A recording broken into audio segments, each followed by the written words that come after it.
différents secteurs, la psychiatrie, pédiatrie, la gérontologie, les maladies neurodégénératives, le handicap et les TED. Il va nous présenter une approche personnelle en musicothérapie, utilisant les composantes du langage et du matériau sonore afin de favoriser la détente, la communication et les développements chez la personne avec autisme.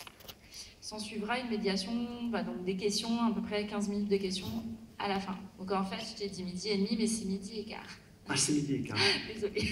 Ah, ok. À toi. Oui, donc il faut que je fasse plus court pour un... Bien. Bon, on va s'adapter. Bonjour, voilà, bien. Comme l'a dit Tiffaine, je m'appelle Pascal Viossa, je suis musicothérapeute. Et dans le cadre de l'autisme, eh bien, voilà, comme il a été dit, je travaille dans différents secteurs.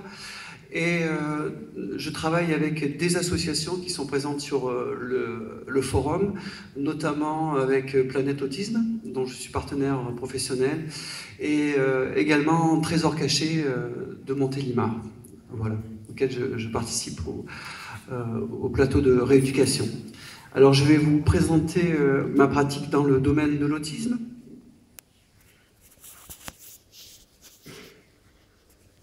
Voilà, donc, qui est d'utiliser les composantes du langage musical et du matériau sonore pour favoriser différents objectifs, dont notamment la détente. Alors voilà le sommaire de cette présentation. Tout d'abord, une brève introduction sur des généralités en ce qui concerne la musicothérapie, s'accorder sur ce que eh bien, on entend derrière ce mot. Ensuite, mon approche personnelle, comment est-ce que je travaille dans ma pratique.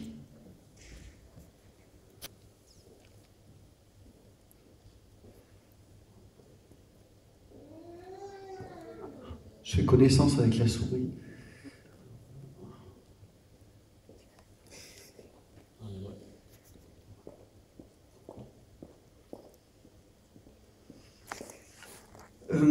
Ensuite, eh bien, je vous détaillerai comment cette pratique et ces outils que j'utilise, eh bien, le matériau sonore et les composantes du langage musical, comment est-ce qu'elles s'intègrent à une structure de prise en charge, le cadre de la musicothérapie. Alors, quelques généralités en ce qui concerne la musicothérapie. D'abord, l'association musique et thérapie.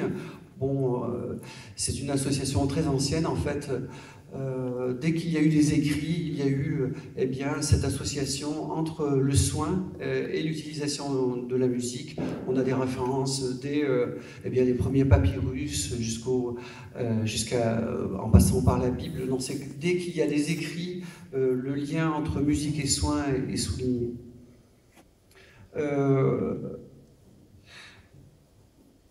Au niveau de la définition de la musicothérapie, ça c'est une définition qui est celle du référentiel métier de la Fédération française de musicothérapie, auquel je suis affilié. Alors au niveau de cette Fédération française de musicothérapie, quelques mots sur la musicothérapie en France. C'est quelque chose qui est assez récent. C'est une discipline qui est apparue au milieu du XXe siècle, qui a été développée par les pays anglo-saxons et d'abord aux USA. Prenait en charge des traumatologies de guerre. Donc à l'époque de la Deuxième Guerre mondiale, ça a été développé en France un peu plus tard, avec un petit peu de retard. Par rapport à d'autres pays. La première fédération française est aux alentours des années 70. Voilà.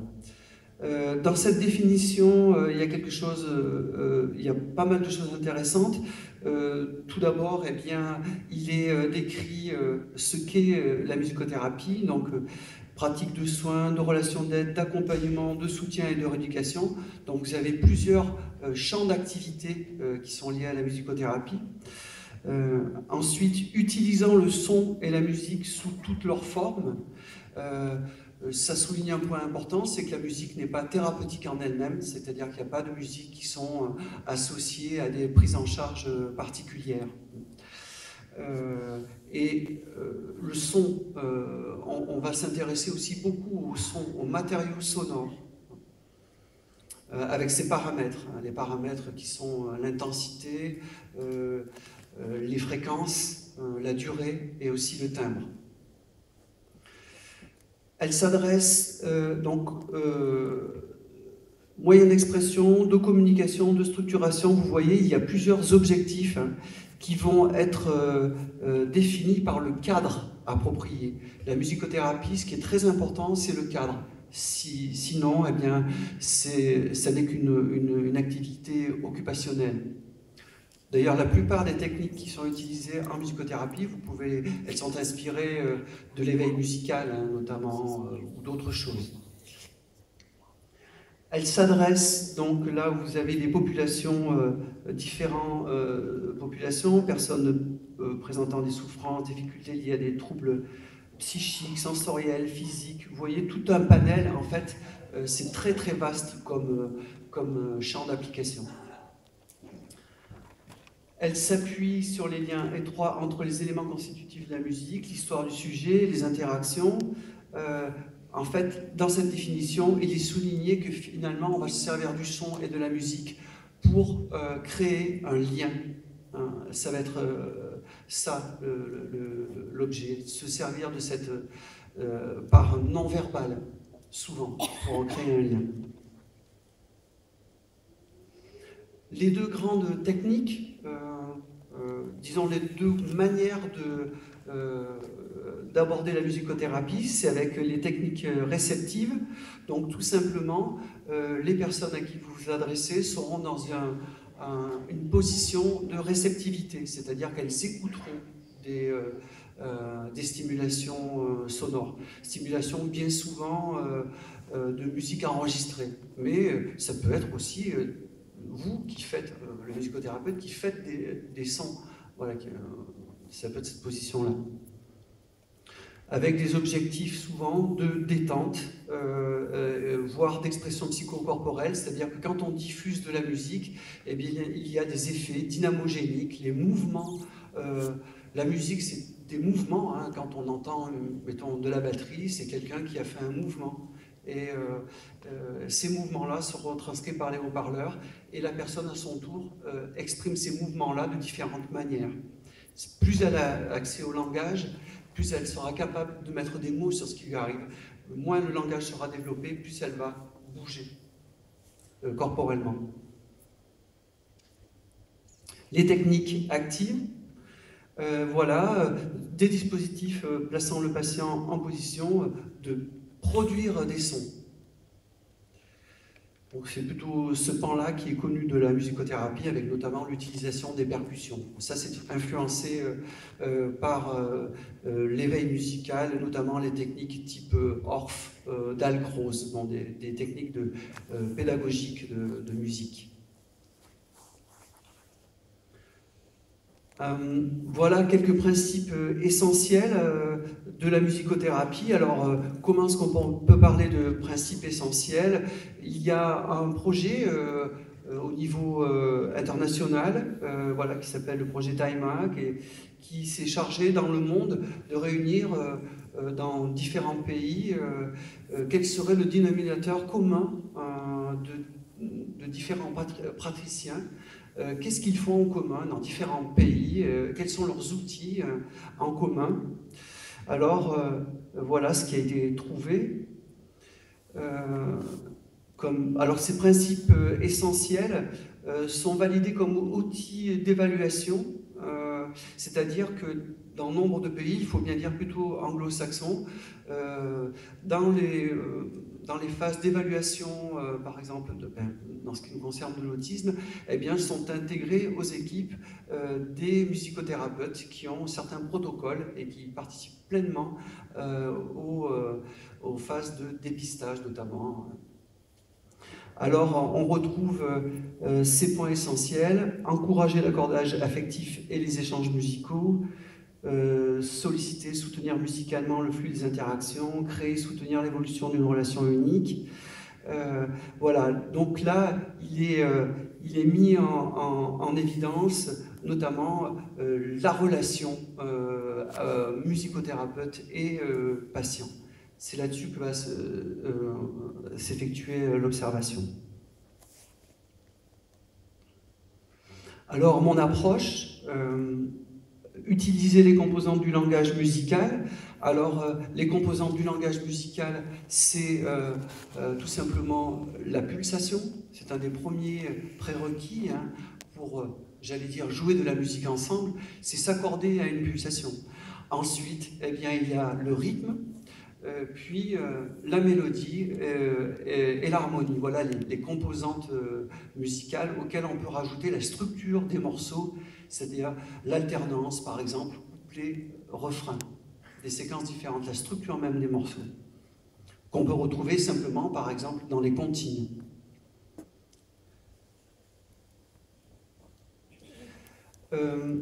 Voilà aussi une caractéristique de mon approche, c'est une approche développementale, sensorimotrice. Je prends comme référence la relation mère-enfant et ce qui se passe finalement dans les premiers moments où l'enfant paraît et ce lien entre la mère et l'enfant et ce qu'elle utilise, cette mère, pour faire en sorte de créer cette relation avec l'enfant. Voilà, ce sont mon outil de référence.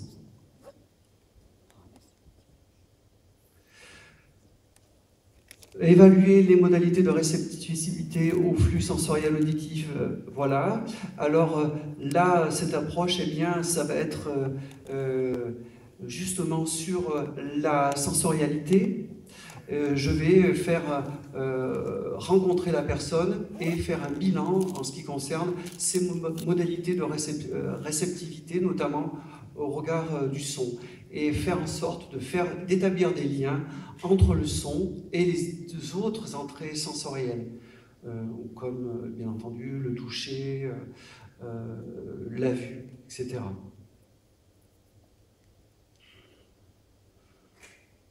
Établir une relation, créer une médiation musicale dans un accordage physiologique et affectif à la personne. Je vais me servir, afin d'établir un lien avec cette personne, de ces bases. Pour m'accorder physiologiquement, je vais me servir de ces constituants de la musique, notamment la pulsation. Arriver à être en synchronie avec la personne. Mise en place d'un cadre et d'une structure de séance évolutive, je vais, eh bien, au fur et à mesure de la prise en charge, modifier la structure des séances en fonction des évolutions cliniques. Voilà, observer ce qui se passe entre moi et cette personne et faire en sorte d'aller dans le développement de la personne. Voilà, eh bien, on va commencer par voir des vignettes cliniques issues de ma pratique. Dans ma pratique de musicothérapie, je filme beaucoup ce que je fais. Et finalement, un moyen d'expliquer ma pratique, ça va être de voir et d'écouter ce qui se passe au cours de ces séances.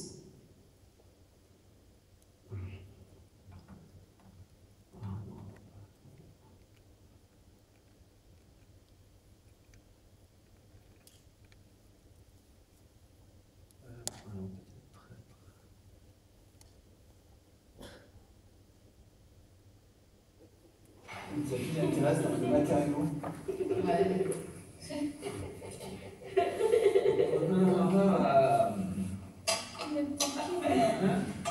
Vous voyez une mélodie ici qui a envie de se stimuler avec le tapis.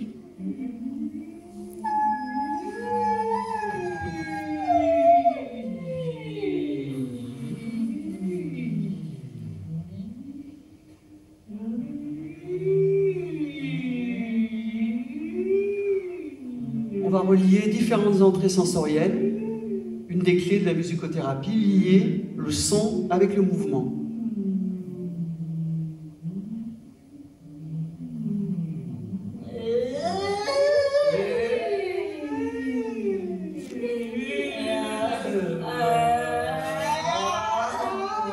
Voyez les regards, rentrer en communication.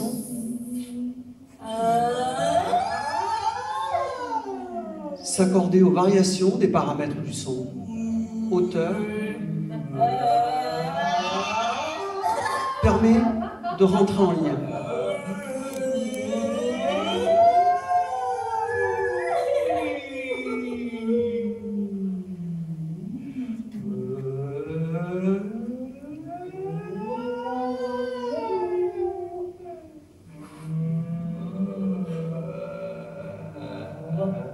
Voilà la mélodie à un moment où elle a besoin d'arrêter d'être stimulée. On voit qu'elle se stimule, met la main avec la bouche, à la bouche. L'idée, bien entendu, c'est pour recréer le contact.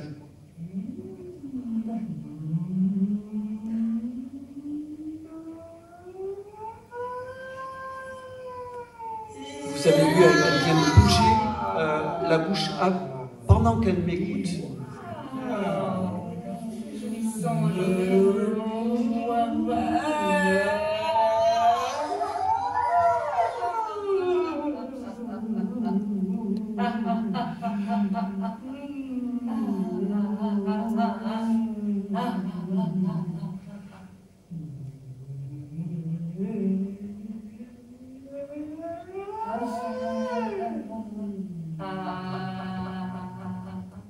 La difficulté de trouver aussi un rapport dans la stimulation entre la surstimulation et la sous-stimulation, de manière à pouvoir garder la communication.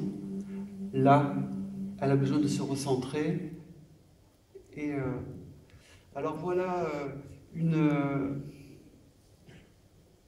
je vais essayer de sortir de ça. Ah, j'ai perdu le son. Ah, d'accord. C'est bien, ça fait la gymnastique le matin. Oh.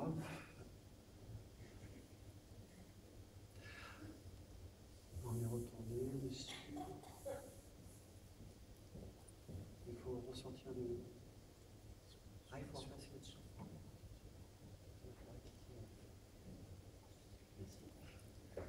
Voilà.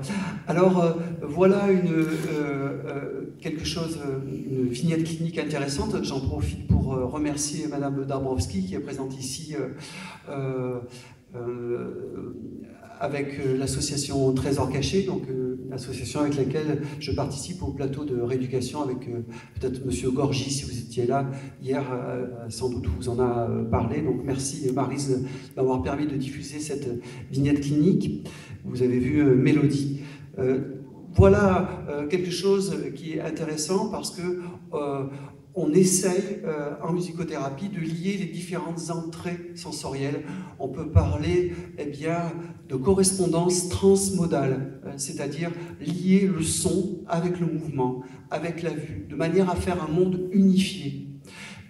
Vous avez vu dans cette vignette clinique aussi la manière de s'accorder aux variations de ces paramètres. C'est quelque chose d'important dans le non-verbal de pouvoir prendre en compte cet accordage-là. On peut parler d'accordage aussi affectif, voilà, pour avoir d'autres approches théoriques, peut-être plus du niveau du comportemental. Voilà. Favoriser la gestion des émotions, l'accordage affectif, la stabilité de l'attention et le développement de la communication. Donc là, on est sur le travail à partir des paramètres du son, on est sur le matériau sonore. Voilà. Voilà une autre vignette clinique avec, donc avant Mélodie, elle est porteuse d'un syndrome alors c'est... Syndrome de Rett? Oh, oui, non, c'est la poupée qui rit, c'est Marie Zélane. Bon, ça me reviendra. Là, ici, avec Gabriel, donc c'est un jeune enfant qui est porteur d'autisme, mais là, le syndrome d'Asperger. Donc, bien entendu, le langage verbal est complètement là.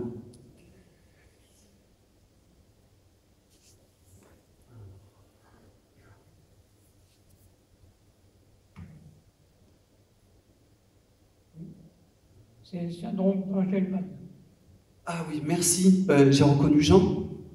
Voilà, merci Jean, donc le papa de voilà, mari de Madame Dabrowski, donc syndrome d'Angelman. Merci.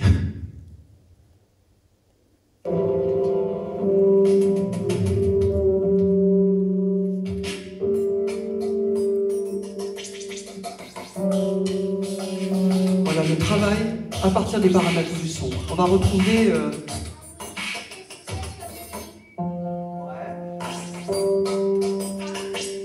Ça fait quoi ça? Ouais. Essaye de jouer avec moi des trucs. Là, on voit Gabriel qui se sert d'un synthétiseur pour explorer les paramètres du son. Et c'est Moi, j'imite ce qu'il fait avec aussi un synthétiseur vocal. Vous voyez, Gabriel mime ce que je fais. Donc là, on est sur des capacités type neurone miroir, d'accordage. Partager des émotions en faisant la même chose. S'accorder sur une pulsation.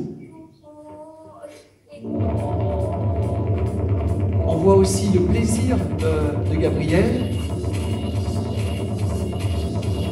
Voilà, on est au même rythme et on vit ensemble des émotions. Là, on joue ensemble, hein. Ça fait discothèque. La dimension de plaisir est essentielle dans ces séances.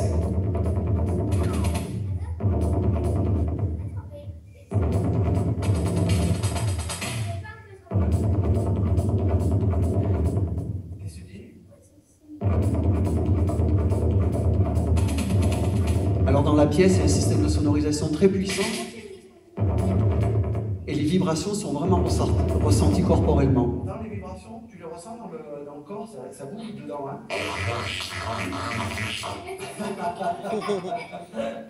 Voilà, on partage.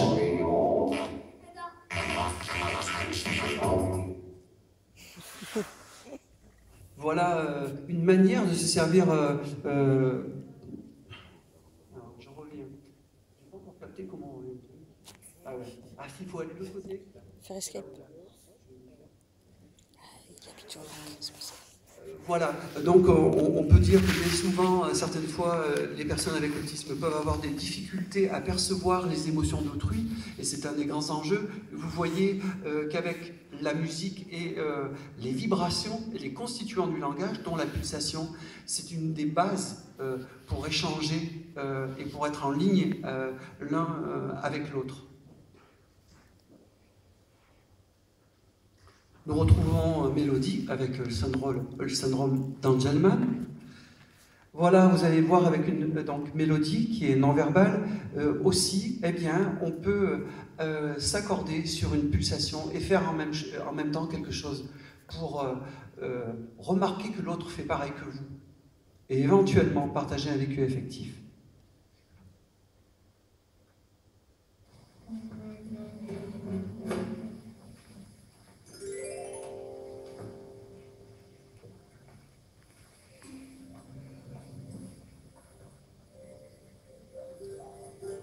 Le son et le mouvement, faire en même temps, bouger avec. Vous voyez déjà une pulsation. Les regards. Faire attention aussi au rythme de la communication en musicothérapie, les mouvements, tension, détente. Voilà. Et après ça repart, comme dans une communication.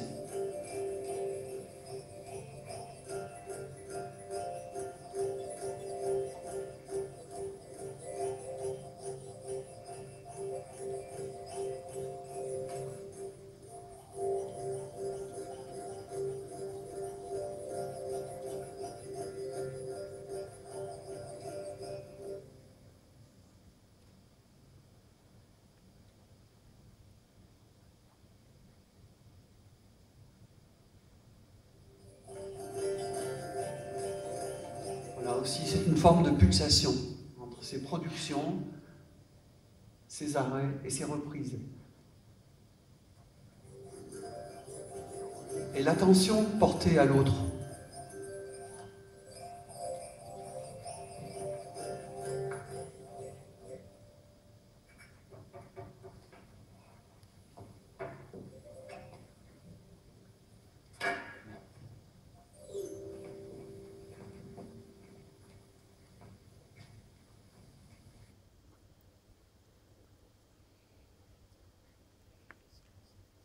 Voilà, la synchronie, donc une composante essentielle du développement et des interactions. On retrouve, c'est un préalable, l'accordage au niveau de la pulsation. Un préalable, notamment à tout ce qui concerne l'imitation, le travail de l'imitation. Là, on va avoir, j'allais dire, à partir de cet accord sur la pulsation, on va pouvoir faire des alternances et des rythmicités relationnelles. Donc on est dans le domaine du rythme, aussi de la structure. On retrouve les préalables au développement, et notamment ce qu'on peut parler de travail à partir de l'imitation, où vous avez donc des psychologues du développement qui ont pointé les trois grandes composantes de ce développement et de la communication. La synchronie, donc la synchronie c'est la pulsation. Le tour de rôle, ça peut être l'élément rythmique. Voilà, donc l'art de communiquer, selon certains psychologues du développement, dont Jacqueline Nadel.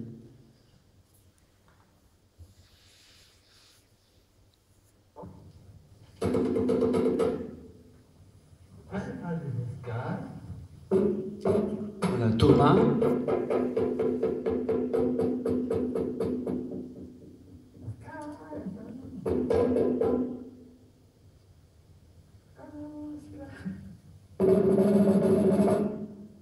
Une proposition. Thomas ne m'imite pas. Alors si Thomas ne m'imite pas, je vais imiter.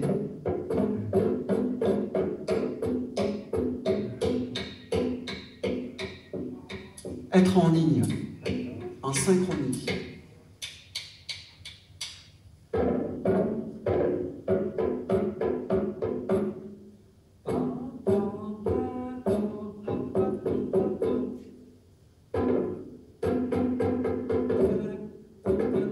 Voilà, alors là, c'est moi qui imite. Et bien sûr, Thomas s'aperçoit qu'il est imité.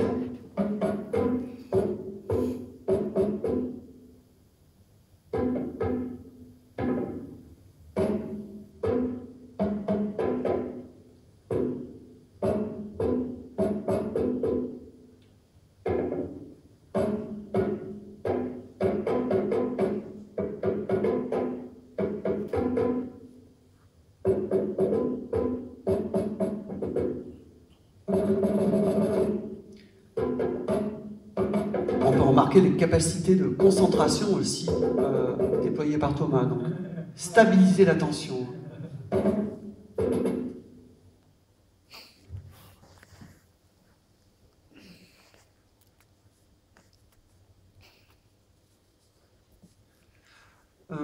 On peut se servir aussi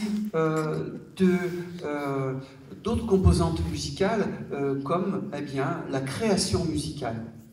Là, ici, il va être question d'histoire inventée et favorisée par cette synchronie, donc une création musicale. Avec Caleb, ici, donc un jeune enfant avec un autisme Asperger.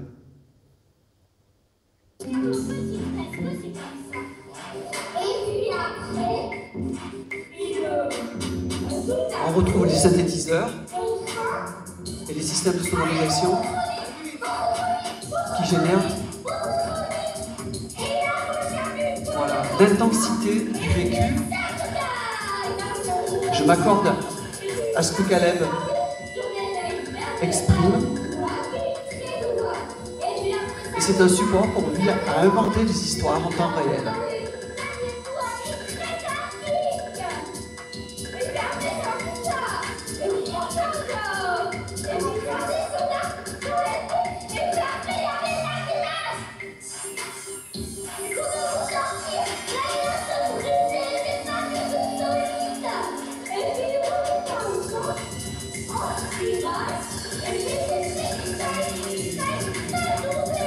partager des émotions.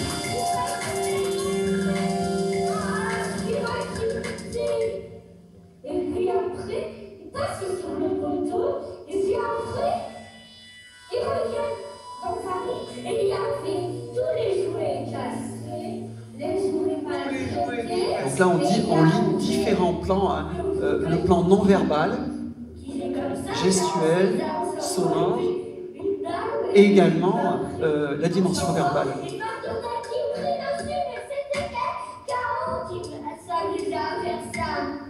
Tout à coup, et ça réussit. Il passait sur un coup comme ça, il se passait sur un coup comme ça, il a tiré dans un truc, et il s'écrasa sur un truc. Encore une histoire, il y a quelqu'un qui demande ceci, tu vas beau petit chou blanche. Ah, il est très beau ce petit chou. Puis ça rentre dans son petit et puis encore un autre. C'est bon. C'est bon, je me suis arrêté, me dit-il. Est-ce qu'on pourra à la première histoire et à la deuxième histoire, est-ce qu'il aura arrivé la même chose? Là, ce qui est intéressant, c'est qu'avec Caleb, il a des difficultés, comme beaucoup d'enfants avec autisme, au niveau des stimulations. Il est très difficile, à la base, avec Caleb, qu'il puisse entendre différentes sources en même temps. Souvent, en début de séance, il peut me dire « Ne fais pas des sons en même temps que moi, ça me dérange ». Voilà une manière de pouvoir faire des sons à plusieurs, c'est d'être synchronisé et de prendre en compte les composantes musicales et surtout les paramètres du son. Vous voyez, dans l'intensité, aller vite quand ça va vite, aller augmenter la fréquence en même temps. C'est une manière de pouvoir faire des sons ensemble et d'échanger.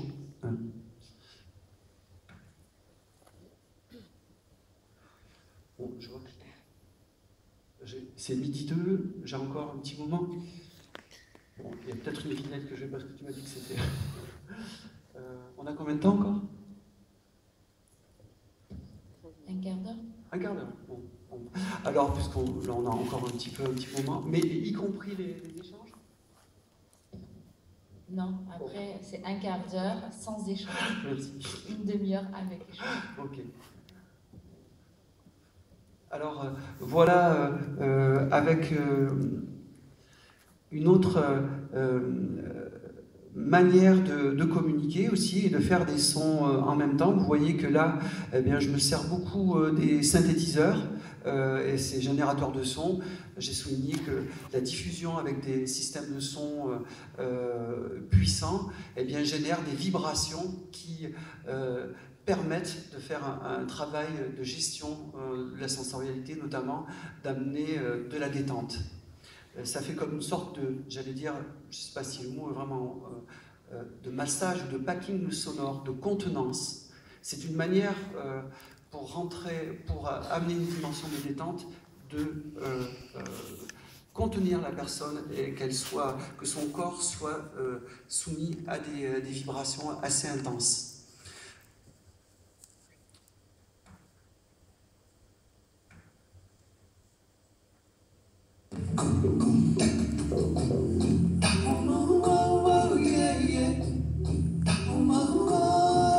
Alors pour pouvoir faire un environnement sonore conséquent, on peut se servir de machines électroniques, comme vous me voyez me servir ici. Ce que j'ai devant moi, c'est un looper, que les musiciens connaissent bien, qui permettent d'enregistrer ce que je fais, que j'improvise.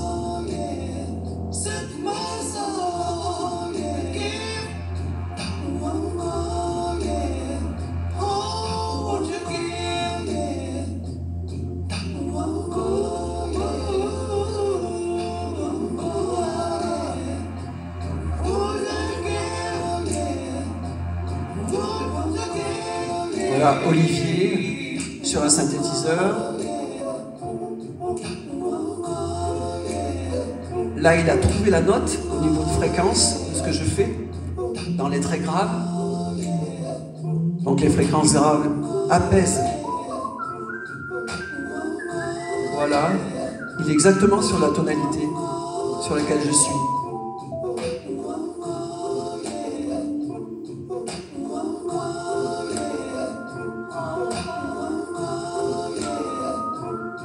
On peut parler d'un bain sonore.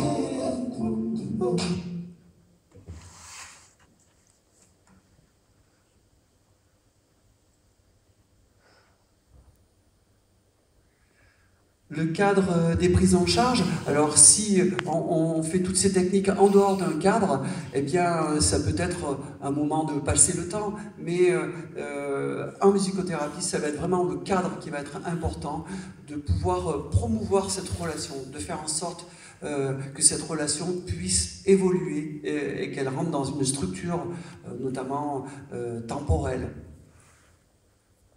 Voilà, alors du bilan aux interactions lors des séances, un emboîtement de repères structurants, comme un morceau de musique, hein, avec un début et une fin. Donc d'abord, on va entamer cette relation, indication, si on travaille dans une structure, ou demande des parents hein, qui vous appellent, par exemple, pour entrer en contact et voir ce qu'on peut faire. Alors, qu'est-ce qu'on peut faire? Eh bien, tout d'abord, faire un bilan en musicothérapie, c'est le bilan psychomusical, et ici on l'adapte en fonction des personnes. Le bilan psychomusical, c'est simplement réunir une somme d'informations en faisant un entretien avec la personne si elle a le langage verbal ou sinon avec un référent, et prendre tous les bilans d'autres professionnels de manière à avoir un maximum d'informations, ce qu'on peut appeler l'anamnèse. Dans ce bilan, ça c'est cette première partie et l'entretien, ensuite on aura un test réceptif. Qu'est-ce qui se passe? Quels sont les degrés, les modalités de réceptivité de la personne quand elle écoute des sons? Voilà, ça va être un test réceptif et il y aura un test actif. Qu'est-ce qui se passe quand on sollicite la personne à faire des sons et quand vous lui proposez des interactions? Voilà, ça va être à un moment donné, le bilan, avec tout le recul que ça demande, eh bien, on se fera une idée des modalités de réceptivité, modalités sensorielles de la personne.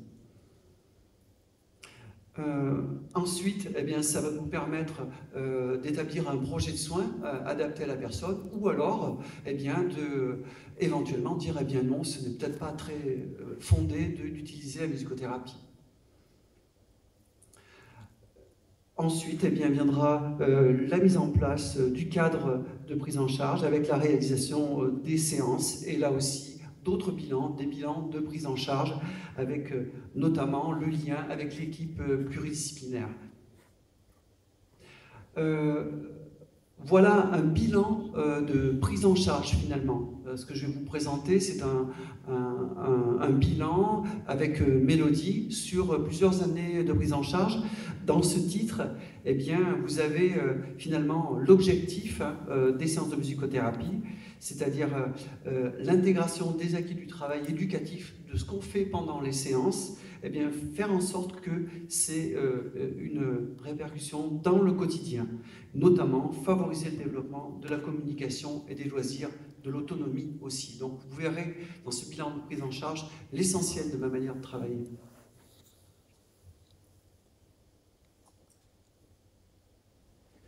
C'est aussi un document de lien avec les équipes pluridisciplinaires.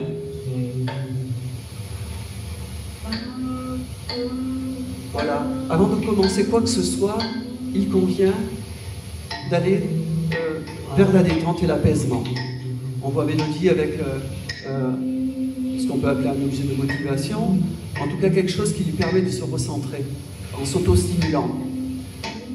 La première des choses, c'est pouvoir apporter une autre stimulation, qu'elle lâche cet objet-là.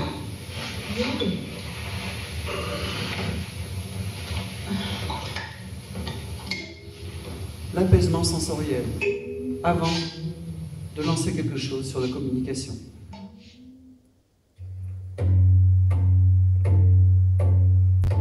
Une fois que cette phase d'apaisement sensoriel est passée,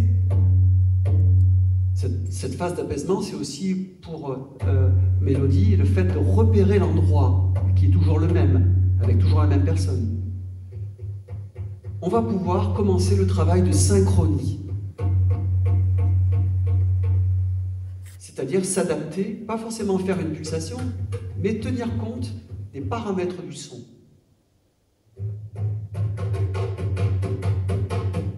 Une fois qu'on peut faire à la même vitesse, on peut développer à toi, à moi. L'alternance de rôle.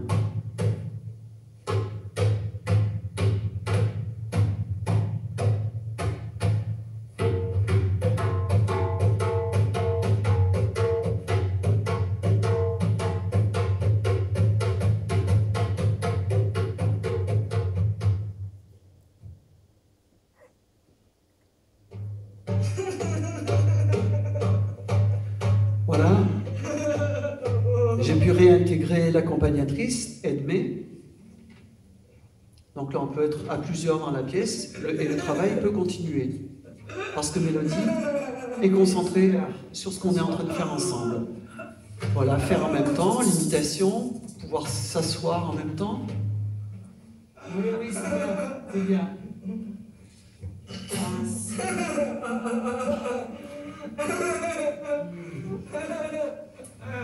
Super Mélo. Voilà, se resynchroniser. Voilà, voir qu'on est ensemble et qu'on fait la même chose en même temps. Ressentir les vibrations et partager une émotion. Toujours le lien du mouvement avec le son, accordage transmodal, et là, être sur un partage de thèmes, faire quelque chose ensemble, mais pas forcément imiter. Mélodie fait la pulsation, moi, je fais une mélodie.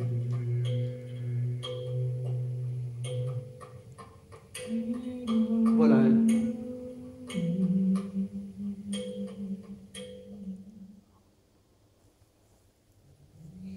Ensuite, la pulsation peut être une manière de communiquer à plus, à 2, à 3,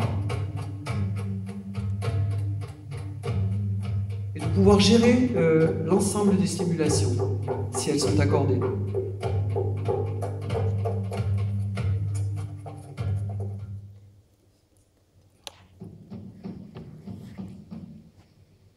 Voilà un des objectifs de travail qui avait été déterminé dès le début avec eh bien, monsieur et madame Dabrowski, c'était la mise en place d'un protocole de langage non verbal. Et voilà, là il est possible que d'autres personnes puissent faire la même chose que moi et que Mélodie entre en ligne avec eux.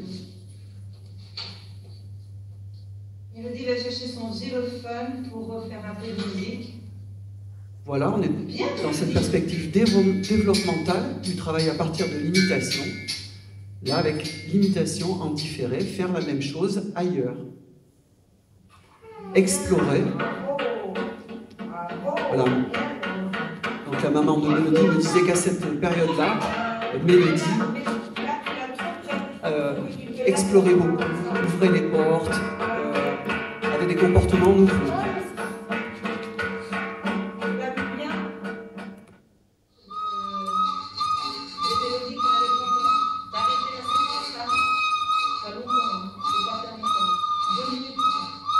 Voilà, et finalement, sous ce terme d'activité de loisir, eh bien, il y a un authentique objectif d'autonomisation de la personne, d'éprouver aussi du plaisir à communiquer avec les autres.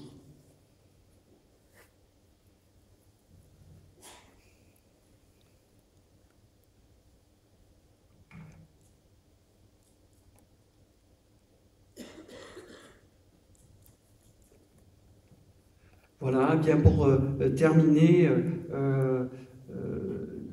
ce travail, je souligne l'importance d'intégrer la musicothérapie au travail d'équipe. Dans le domaine de l'autisme, c'est ce qui m'a permis de comprendre beaucoup de choses, l'essentiel, puisque je ne viens pas du soin, et j'ai travaillé dans avec différentes populations. Et là, le travail d'équipe permet d'abord d'harmoniser les pratiques et d'avoir des objectifs communs. Voilà en ce qui concerne le travail. Donc la musicothérapie, à mon sens, dans la prise en charge de personnes avec autisme, se conçoit particulièrement dans le cadre du travail pluridisciplinaire. Bien entendu, dans ce travail pluridisciplinaire, la famille est une composante essentielle de ce travail de relation. Voilà, en ce qui concerne cette présentation de mon travail de musicothérapie, particulièrement dans le domaine de l'autisme. On va pouvoir faire une rythmicité relationnelle, si vous voulez bien. Bravo.